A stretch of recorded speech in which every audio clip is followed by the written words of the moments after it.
Seal से होती है।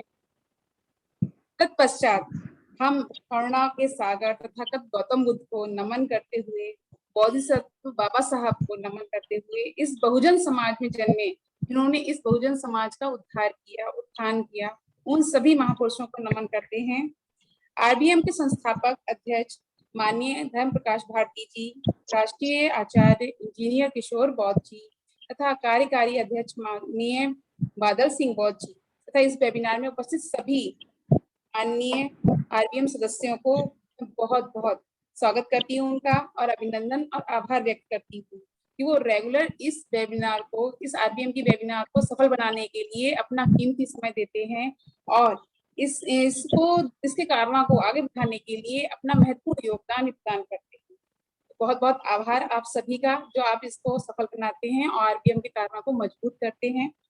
इसकी सफलता की ओर ले जाने में आपका बहुत ही योगदान रहेगा और वो गिना भी जाएगा, ऐसा नहीं है कि उसको भूला जा सकता। जैसा कि सब ज्ञात है कि आज का विषय है चुनौतियां और जवाबदारी।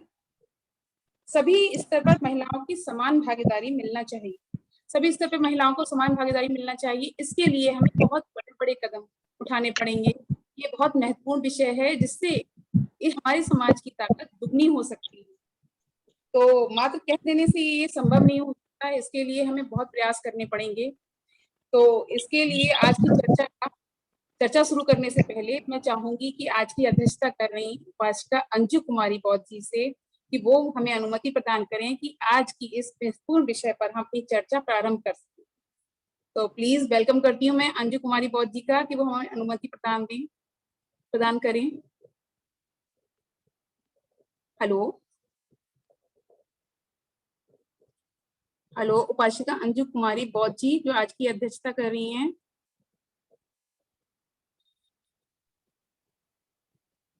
आप सभी क्रांतिकारी बुद्धिजीवी साथियों को नमो बुद्धाय जय भीम करते हुए आज का विषय जो रखा गया है कि महिलाओं की भागीदारी, जवाबदेही और चुनौतियां, इस विषय पे आज का वेबिनार रखा गया है। तो हमें बेसब्री से इंतजार था कि हम महिलाओं के लिए कुछ बोलने का मौका मिलता और महिलाओं के मुद्दे को उठाया जाता है। तो चूंकि ये हमारे समाज की बात है, समाज के पुरुष व महिलाएं भी जुड़ी होती हैं, तो हमें इंतजार भी रहता है। और जो हमारे संस्थापक महोदय हैं, ऐसे ऐसे मुद्दा और ऐसे ऐसे घटनाओं पे विचार करने के लिए, विमर्श करने के लिए हम महिलाओं को भागीदारी के लिए आगे बढ़ा रहे हैं। तो इन्हीं शब्दों के साथ हम चाहेंगे, आपको हम अनुमति देते हैं कार्यक्रम को आगे बढ़ाया जाए, इसके लिए मैं सहमति प्रदान करती हूँ जी। बहुत बहुत साधुवाद मैम कि आपने हमें अनुमति प्रदान की कि इस महत्वपूर्ण विषय पर चर्चा की जाए। जैसा कि सभी जानते हैं कि बिना महिलाओं के कोई भी कार्य अधूरा रहता है। जब तक आप पुरुष प्रधान समाज को आगे लेकर जाते हैं, तब तक आपकी जो भागीदारी रहती है वो 50% रहती है। अगर आप इसे 100% करना चाहते हैं तो महिलाओं की भागीदारी, महिलाओं की जागृति, महिलाओं का शिक्षित होना बहुत आवश्यक है। इस पर अपने महत्वपूर्ण विचार हमारे सामने रखने के लिए हमारी आज की मुख्य वक्ता अतिथि है, जो वो है क्रांतिकारी वक्ता उपासिका बबीता चौहान जी, जो कि मध्य प्रदेश से हैं। तो मैं उन्हें आमंत्रित करना चाहूंगी कि वो अपने क्रांतिकारी विचारों से हम सभी को लाभान्वित करें और हमारे सामने अपने विचार रखें। कुमारी बबीता चौहान जी, आप जुड़ी हैं? जी मैम, प्लीज वेलकम है आपका। Thank you. आज के कार्यक्रम में दूर दराज से सभी राज्यों से जितने भी श्रोतागण जुड़े हुए हैं, आप सभी का बहुत बहुत धन्यवाद और आज के इस कार्यक्रम में आपका बहुत बहुत स्वागत है। मैं सबसे पहले बहुजन समाज में जन्मे सभी संत महापुरुषों को नमन करते हुए, अर्थात सबसे पहले याद करती हूँ, जिस प्रकार आज हमारा विषय रखा गया महिलाओं को समान भागीदारी मिलना चाहिए, तो इस भारत देश में महिलाओं को जागृत करने के लिए सबसे पहले आंदोलन करने वाले हमारे समाज सेवी माता सावित्रीबाई फुले को याद करते हुए, अर्थात माता महात्मा ज्योतिबा फुले को नमन करते हुए, और इस दबे कुचले समाज में महिलाओं को कानूनी रूप से अधिकार दिलाने वाले डॉक्टर बी.आर. अम्बेडकर को श्रद्धा सुमन अर्पित करते हुए, अर्थात इस भारत देश में दबी कुचली महिलाओं में राजनीतिक चेतना उत्पन्न करने वाले मान्यवर कांशीराम साहब को याद करते हुए, अर्थात आज के वेबिनार में दूर दराज से पधारे समस्त श्रोतागण, आरबीएम के समस्त पदाधिकारीगण और आज के कार्यक्रम का सफल संचालन करने वाले हमारे वक्तागण और सभी को मेरा सादर जय भीम नमो बुद्धाय। जैसा कि आप सभी को पता है कि आज की सुंदर शाम में हमारा चर्चा का विषय है महिलाओं को समान भागीदारी मिलनी चाहिए। सबसे पहले तो सोचने योग्य बात ये आती है कि आखिर ऐसे विषय लिए क्यों जाते हैं, क्योंकि कहीं ना कहीं असमानता व्याप्त है, इसी कारण आज ये विषय लिया गया है। तो मैं सबसे पहले तो आपको भूमिका बताना चाहती हूँ कि महिलाओं को समान भागीदारी मिलनी चाहिए। इस विषय की भूमिका मैं बताना चाहती हूँ कि महात्मा ज्योतिबा फुले ने कहा था कि सभी प्राणियों में मनुष्य श्रेष्ठ है, सभी प्राणियों में मनुष्य श्रेष्ठ है और सभी मनुष्यों में नारी श्रेष्ठ है और स्त्री और पुरुष जन्म से ही स्वतंत्र है, इसलिए दोनों को सभी अधिकार समान रूप से दिए जाने चाहिए।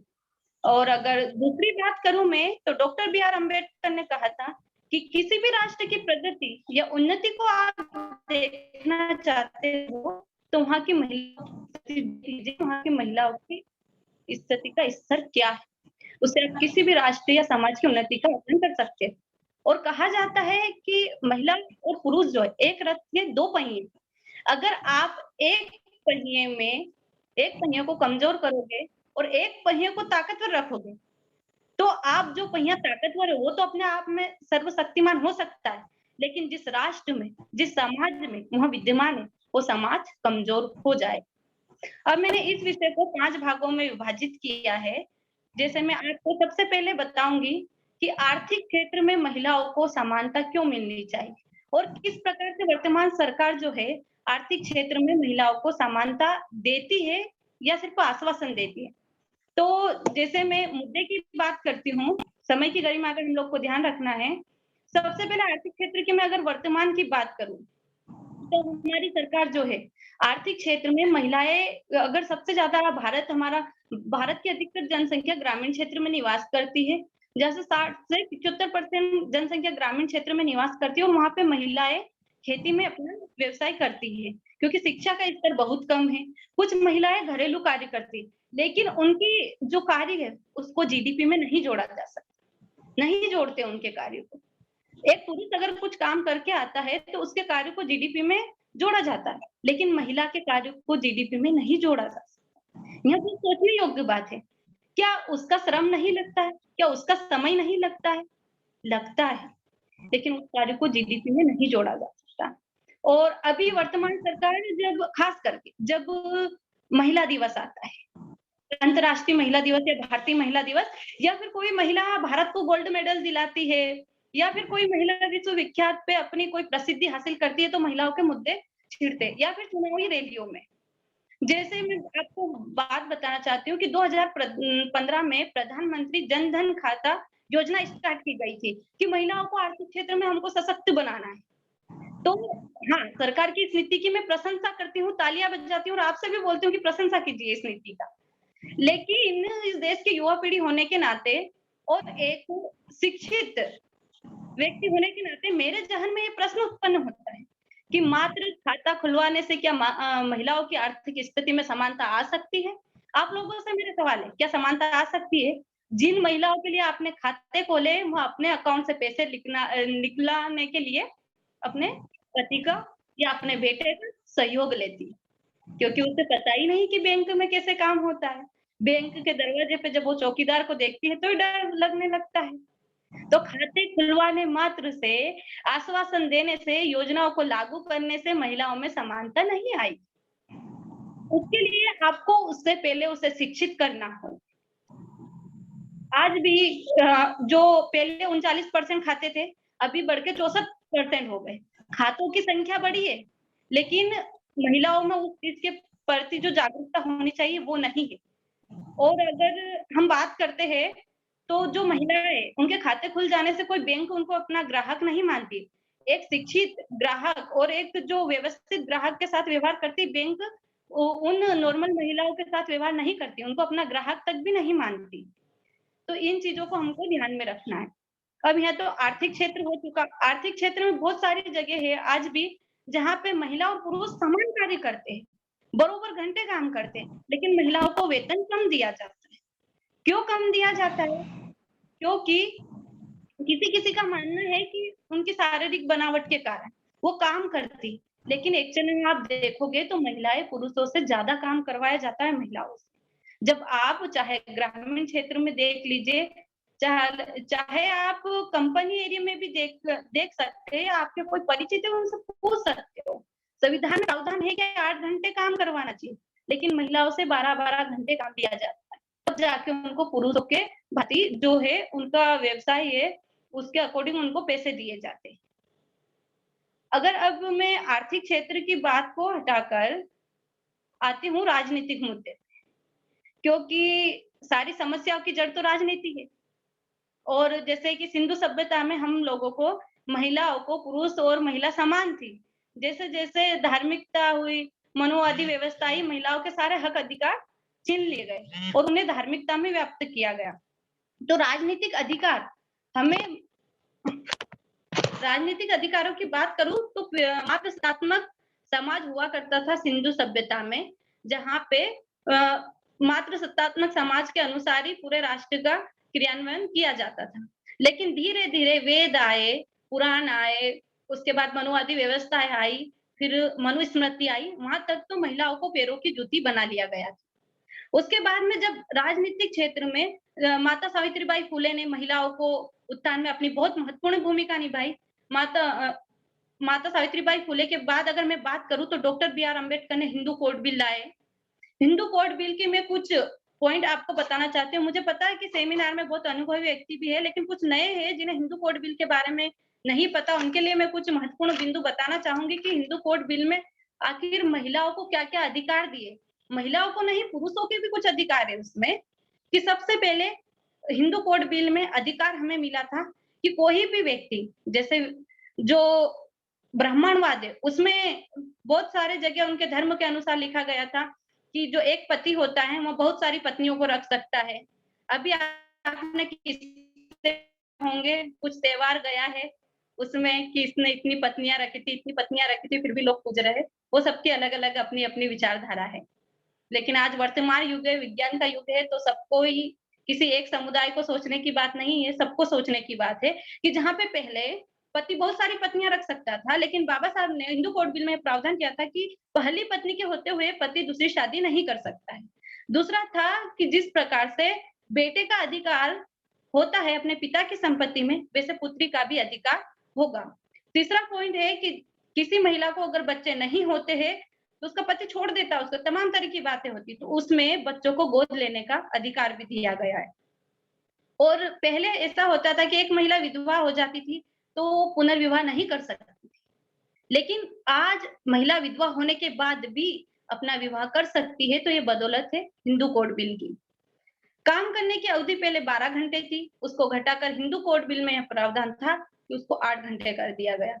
बाल विवाह पर रोक लगाई गई और सबसे बड़ी बात है कि महिलाओं को वोट डालने का अधिकार भी हिंदू कोड बिल से मिला है। अब मैं बाबा साहब ने एक पुस्तक लिखी थी कि महिलाओं के लिए हिंदू नारी उत्थान और पतन किताब का नाम है, जिसमें उन्होंने लिखा था कि बौद्ध धर्म में किस प्रकार से महिलाओं को समानता दी गई है। बाबा साहेब डॉक्टर अंबेडकर 1916 से लेकर 1951 तक हिंदू कोड बिल को लागू कराने के लिए संघर्ष करते रहे, लेकिन मनुवादी सरकारों ने उनके जीते जी इस बिल को पास नहीं करा। और बाबा साहेब ने अपने दुख भरे शब्दों में कहा था, जब यह बिल पास नहीं किया गया, और कुछ उस समय पे कांग्रेस में कुछ महिलाएं भी विद्यमान थी जिन्होंने, उन महिलाओं ने भी इस बिल का विरोध किया था, और खास करके धर्म के ठेकेदार थे जो अखिल भारतीय राज्य परिषद की जिसने स्थापना की थी, अखिल भारतीय राम राज्य परिषद की स्थापना की थी, और कुछ आरएसएस के लोग थे जिन्होंने जमकर दिल्ली में रैलियां निकलाई थी, हिंदू कोड बिल का विरोध किया था। तो इन सबको देखते हुए उनका मानना था कि हमारे धर्म का विरोध होगा, हमारे धर्म की अवहेलना होगी। ऐसा धर्म जहाँ पे महिलाओं को उनके अधिकारों से वंचित रखा जाता है, और अगर उनको उनके अधिकार मिलते हैं तो उनके धर्म की अवहेलना होगी, उनका धर्म खतरे में होगा। लेकिन आज वही धर्म के ठेकेदारों ने अपनी महिलाओं को राजनीतिक कुर्सी पे विराजमान कर रहे। तो इससे दुखी होकर डॉक्टर बी आर अम्बेडकर ने कहा था कि मुझे संविधान लिखकर इतनी खुशी नहीं हो रही, संविधान लागू करने पर इतनी खुशी नहीं होती जितना मैं हिंदू कोड बिल लागू करने पर महसूस करता हूँ। और उन्हें यह शब्द बहुत दुख भरे भावों में कहा था। तो इन लोगों ने हिंदू कोड बिल लागू नहीं किया। तो यही कारण है कि आज भी कहीं ना कहीं महिलाओं को समानता नहीं मिल पा रही। अब मैं वर्तमान राजनीति की अगर बात करती हूँ, तो हमारे भारत में हम देखते हैं कि 545 संसद संख्या है संसदों की, लेकिन महिलाएं कितनी है उसमें से? आखिर महिलाओं को टिकट क्यों नहीं दिया जाता? सिर्फ 545 सांसदों की जो संख्या, उसमें से सिर्फ वर्तमान भारत में 78 महिलाएं सांसद हैं। बहुत ही सोचने योग्य बात है, क्योंकि जो नीतियां महिलाओं की बनती है वो कौन बना रहा है? पुरुष प्रधान समाज। तो वो तो अपना हित देखेगा, क्योंकि अपन बोलते हैं ना कि यार जो अपना रहता है उसके प्रति अपना पक्ष ज्यादा झुकाव होता है, मनुष्य कभी निष्पक्ष नहीं होता। तो ये पुरुष प्रधान समाज है, तो जो सारी नीतियां है, जहाँ पे सारी जड़ें हैं, वो तो उसके हाथ में है। तो महिलाओं को कहाँ से भागीदारी मिलेगी? हम लोगों को तो उन्होंने सीरियल में उलझा के रखा है कि रात के 8 बजे सीरियल आ रहा है, 10 बजे खत्म होगा, हमको वो देखना है। राजनीतिक मुद्दे जो होते हैं वो पुरुष देखता है, पुरुष ही राजनीति में भाग लेता है। तो मैं फिर बताना चाहती हूँ कि महिलाओं की समानता की बात करेंगे चुनाव के समय।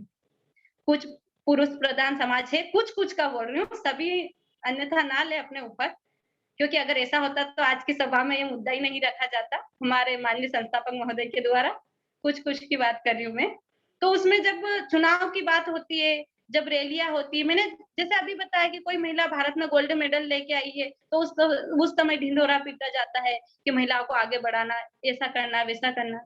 और सबसे बड़ी बात है कि मात्र कागज पे लिख देने से अगर कानूनी रूप से भी आप किसी चीज को लागू कर सकते हो, तो भी वहां समाज में नहीं लागू होगी जब तक आप उसको मानसिक रूप से नहीं लागू कर सकते हो। जैसे मैं उदाहरण के तौर पे आपको बताना चाहती हूँ कि हमारे यहाँ पे जातिवाद को खत्म कर दिया। अनुच्छेद 17 अस्पृश्यता का अंत माना जाता है, संविधान में लिखा हुआ, लेकिन क्या वो खत्म हुआ? क्यों नहीं हुआ? क्योंकि हमारे मानसिक जहन में तो भरा हुआ। जातिवाद करने वाला भी मानता है और जातिवाद सहने वाला भी मानता है कि जातिवाद हो रहा है और कर रहे और हम सह रहे। तो ये हमारी मानसिकता को चेंज करना है। और सबसे ज्यादा जरूरत है महिलाओं को राजनीति में आने की, क्योंकि मैं फिर कहती हूँ कि जहां से आप लोगों के लिए सुरक्षा के मुद्दे आते हैं, जैसे अभी मैं वर्तमान स्थिति की बात करती हूँ, अधिकतर महिला थानों पे हमें महिलाएं बहुत कम मिलेगी। मतलब अधिकतर थानों पे जाएंगे हम तो महिलाएं, जैसे पुलिस चौकी है, कुछ भी हो तो महिलाएं बहुत कम मिलेगी। महिला शिकायत करने जाएगी तो वहां पे बैठा कौन है? पुरुष प्रधान समाज है। इतने अच्छे से आपकी समस्या नहीं समझ पाएगा वो। तो हमें जो घर गृहस्थी के चक्कर होने, जो हम लोग इधर उधर की बातों में महिलाएं लगी हुई है, उनको छोड़ के हमें अपने हक अधिकारों के लिए लड़ना पड़ेगा। और मैंने पिछले बार भी बोला था कि इवन अपने परिवार से भी अपने हक अधिकारों के लिए लड़ाई करनी पड़ेगी। मैं उदाहरण और किसी का देना नहीं चाहूंगी।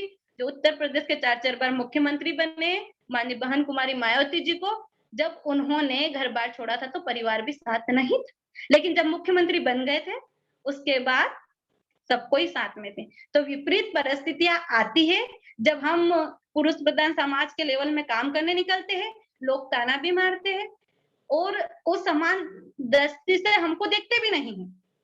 लेकिन जब हम किसी अच्छे पद पर आसीन हो जाते हैं, उसके बाद यही समाज हमको सलाम भी ठोकता है।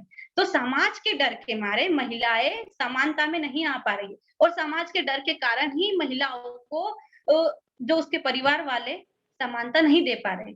अब मैं सामाजिक मुद्दे की अगर बात करती हूँ तो मेरे जहन में बहुत सारे प्रश्न उत्पन्न होते हैं, क्योंकि मैं ग्रामीण क्षेत्रों में अक्सर मैं बातें किताबों में लिखी हुई ना ही गूगल पे सर्च करके मैंने सोचा था कि मैं इधर उधर से नहीं बोलूंगी, जो समाज में विद्यमान है वही चीजें आपको बताना चाहती हूँ। कि क्या होता है कि समाज के डर के मारे अक्षर पुरुष प्रधान समाज की महिला घर से बाहर निकलेगी तो उसके साथ अन्याय अत्याचार हो जाए, ऐसा हो जाएगा। एक कहानी के माध्यम से आपको बताना चाहती हूँ कि एक बार क्या होता है कि एक परिवार में एक लड़की की शादी होती है, 12th पास होती है, पढ़ने की इच्छा होती है लेकिन उसे पढ़ाया नहीं जाता, ससुराल चले जाती है। जिस ससुराल में वहां जाती है वहां इकलौता पुत्र होता है और उसके माँ बाप होते हैं जो वृद्ध होते हैं।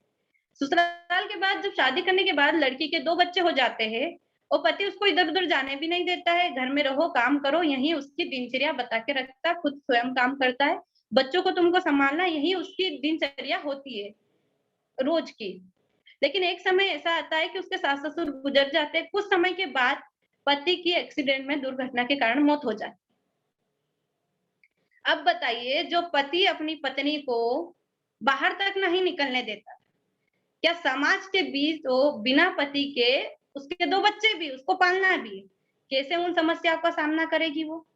उसके बाद में जब उसके पिता वगैरह वो भी वृद्ध थे, उनकी भी डेथ हो जाती है, वो भी समाज में नहीं रहते, और भाई वगैरह उनकी शादी हो जाती तो वो उनका देखते हैं, इतना सपोर्ट भी नहीं कर पाते हैं।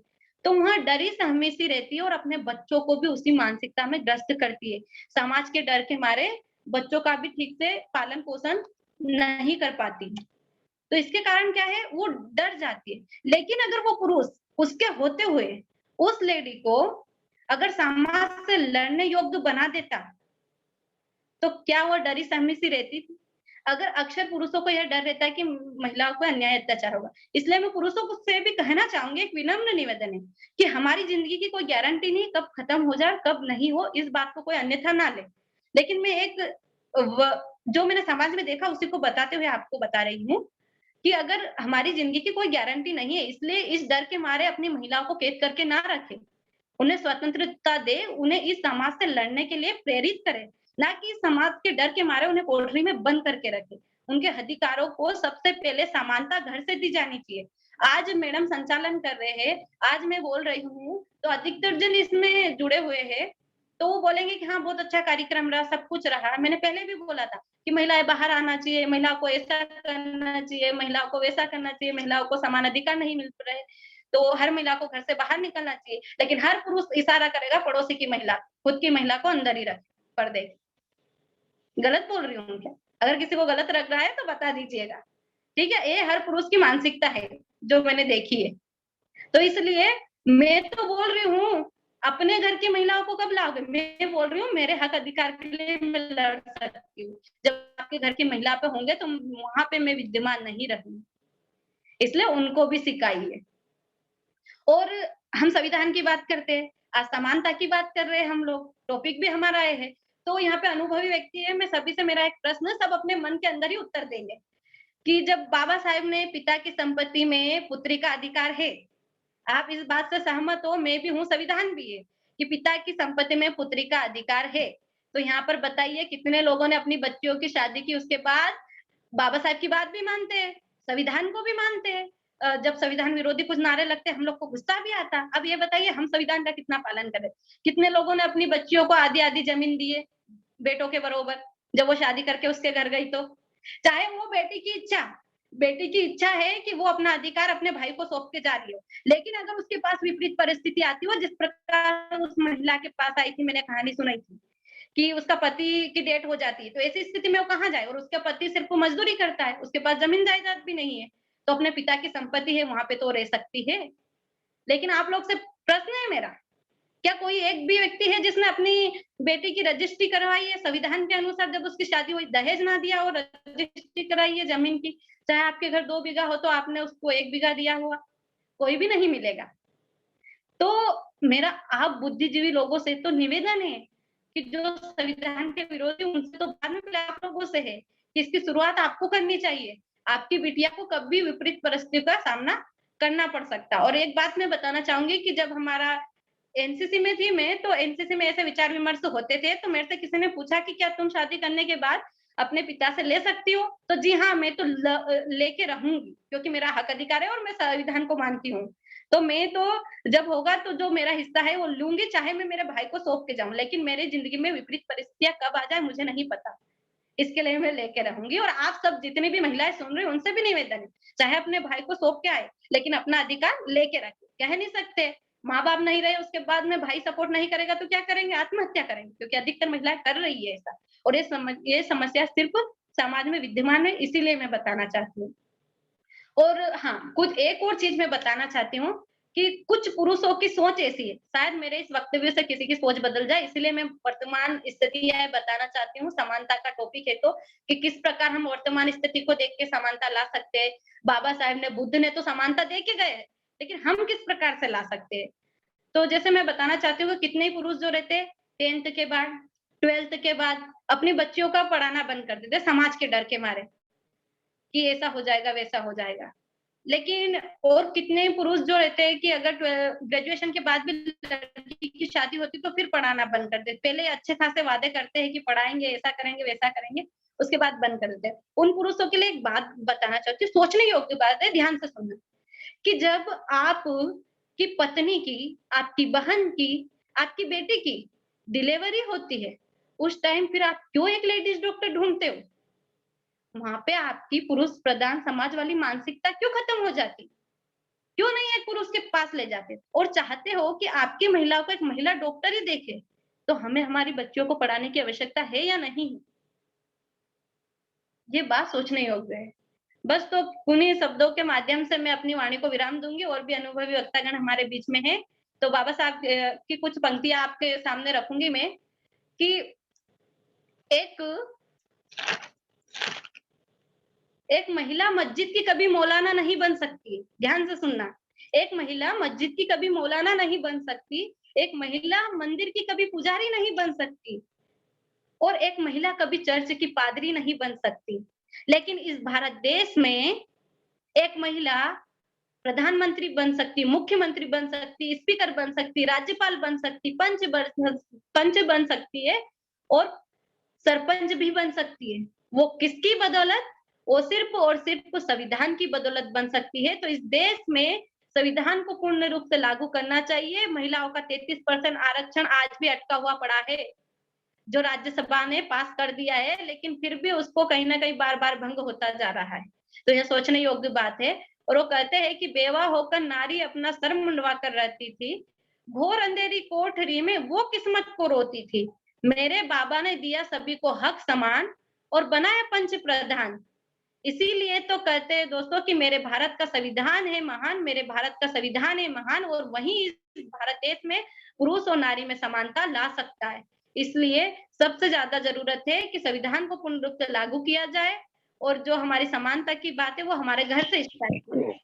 इन्हीं शब्दों के साथ मैं कुछ आरबीएम की बात भी बताना चाहती हूँ, कि जिस प्रकार से इस वेबिनार के माध्यम से सर ने हमें युवाओं को मंच दिया है, तो मेरा तो यही मानना, मेरे अंदर यही सोच आती है कि जितना ज्यादा से ज्यादा हो सके हम युवाओं को, माननीय कांसीराम साहब के जिन लोगों ने केडर अटेंड किए हैं, उन लोगों के पास अमृत ज्ञान बहुत सारा है, और हम लोगों को फ्री में इस वेबिनार में मिल रहा है, तो उसको छोड़े ना, उसको ले, क्योंकि आने वाला भविष्य हमारे कंधों पर टिका है।